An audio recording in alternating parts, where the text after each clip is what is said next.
Labas, tai visus su 2025 metais. Prasidėjo nauji metai, prasidėjo metai nuo what the fuck.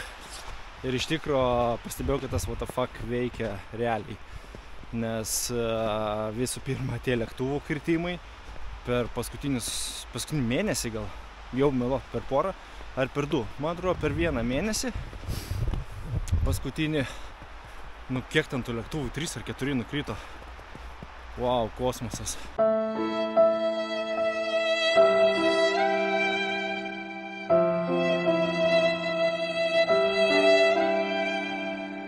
Aišku, ir pas mane tik nauji metai mašinai engine checkas, pist užsidegė. Nežinau, dar nebuvau servise, kas nutiko mašinai, dar, važiuoja. Bet kas ten konkrečiai nutiko, tai sužinosim tik tais ateinančią savaitę. O šiandieną norėčiau tiesiog trumpai perbėgti, ką žadu veikti ateinančius metus.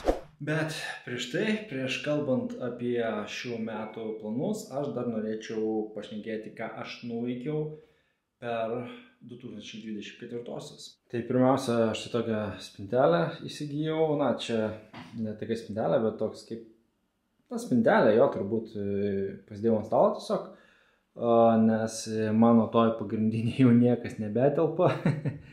Tai nusprendžiau čia biškį prasidėlioti, tai mano 500 buvo atsispausdintas diplomas, sakykim taip, tada drakoniukas. Aš toks biškį childish esu ir mėgstu visokius. Šiaip drakonai man patiko nuo senų laikų. Čia yra Anubis, jeigu žinot, kas tas yra, fokusuojam. Tai čia yra Anubis, kuris laiko pleisteko pultą.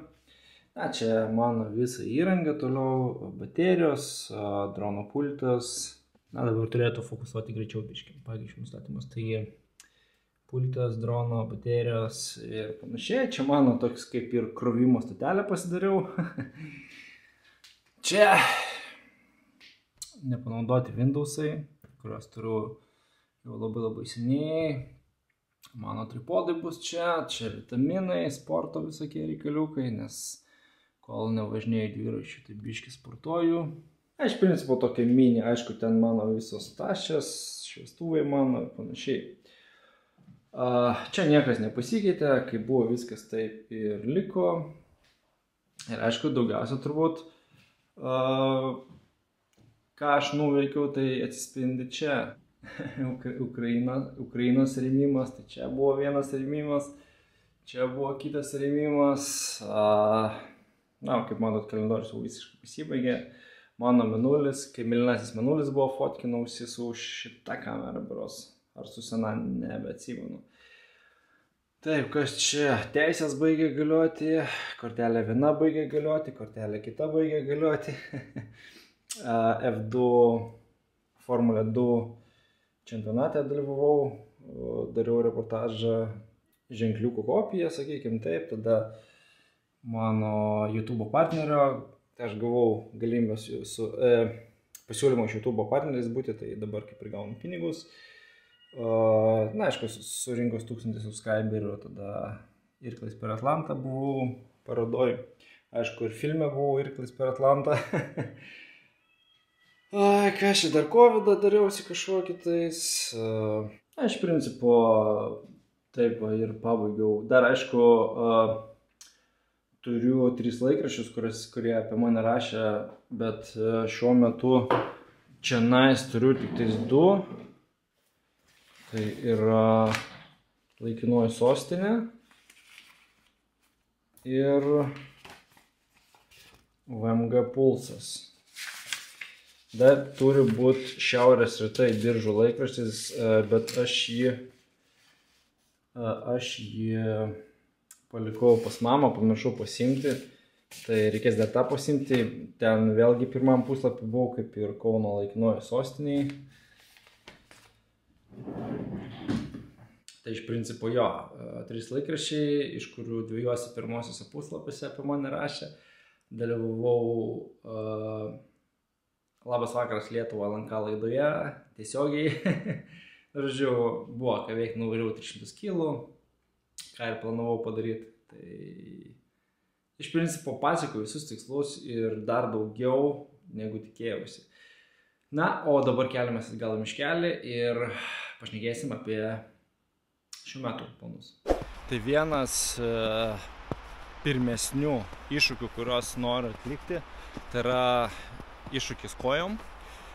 Jį pradėjau planuoti visai neseniai ir tai yra ėjimas mišku nuo Melnragės iki Olandų kepurės. Apie 15 km vieną pusę. Bet aš tą noriu daryti va tokioje aplinkoje. Reiškia, kai yra sniego, kai yra daug sniego. Kadangi šį savaitgalį pradėjo snygti, aš nebuvau pasiruošęs ir plus kiti planai buvo, tai nebepavyko išeiti. O dabar, kada pavyks išeiti, nežinau, nes visą likusią savaitę plus 5 rodo, tai savaitgalį jau sniego nebus nei kvapo. Reiškia, šito iššūkio lauksim iki tol, kol vėl bus sniego. Aš labai tikiuosi, kad bus, o dar šiemet. Dar vienas iššūkis tai yra su mašina. Tokį pakankamai įdomų sugalvojau važiuoti aplink Lietuvą. Bet ne tai, kad apvažiuoti ją, na, ne tik toks tikslas apvažiuoti, bet permiegoti mašinoj visose keturiuose kompaso pusėse, šiaurėje, pietuose, vakaruose ir rytuose. Reiškia, po vieną naktį visose keturiuose kampuose Lietuvos, ar ne? Planą kaip ir turiu, pasibraižęs biškį, kur miegosiu sustojęs, ką pakeliui daugmaž užsuksiu pažiūrėti, aišku, dar užsuksiu papildomai, jeigu kažką atrasiu on the fly. Ir tą ketinu padaryti per 4 dienas, tai pradėti nuo Palangos, tai išvažiuosiu kažkurią naktį iš namų, kada Palangoje permiegu ir nuo ten startuoju. Kodėl Palangoje permiegu? Nes aš noriu 4 kartus miegoti mašinai. Jeigu aš miegosiu namuose, tai nesiskaitys, kad miegau visose 4 kompaso pusėse. Tai va, tai iš namų išvažiuosiu, pirma naktis bus Palanga, o toliau jau pamatysite patys. Ir tai bus vlogas iš 4 dalių. Reiškia, tai nebus vienas vlogas, tai bus 4 vlogai. Šiaurė, pietus, rytai ir vakarai. Va taip va. Tokiu principu. Kas liečia dviratį, tai, na, žiūrėsime. Nežinau, ar pavyks, aš labai tikiuosi, kad pavyks šitas iššūkis. Tai būtų važiuoti 400 plus kilometrų nuo Vilniaus iki Klaipėdos. Savo maršrutu, ne kažkieno kito, bet pats savo maršrutą pasidarysiu. Bet tam man reikėtų palapinės, miegmaišio, kilimėlio, na ir dar keletos dalykų dviračiui.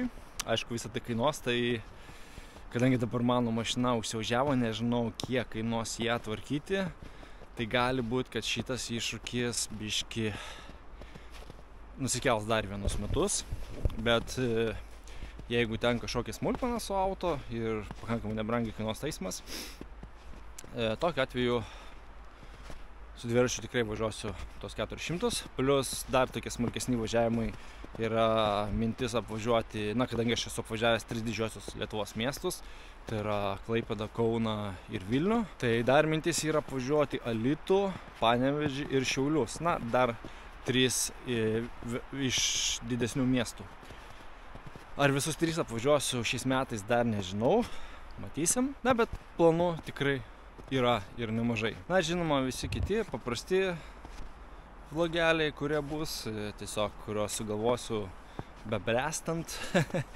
Turiu prisirašęs jų visokių, ką norėčiau padaryti, bet tam reikia kai kurių dalykų. Pavyzdžiui, noriu atnaujinti naujų drono pilotų gido video, naujesnį padaryti, bet aš tą noriu daryti jau su naujų dronų.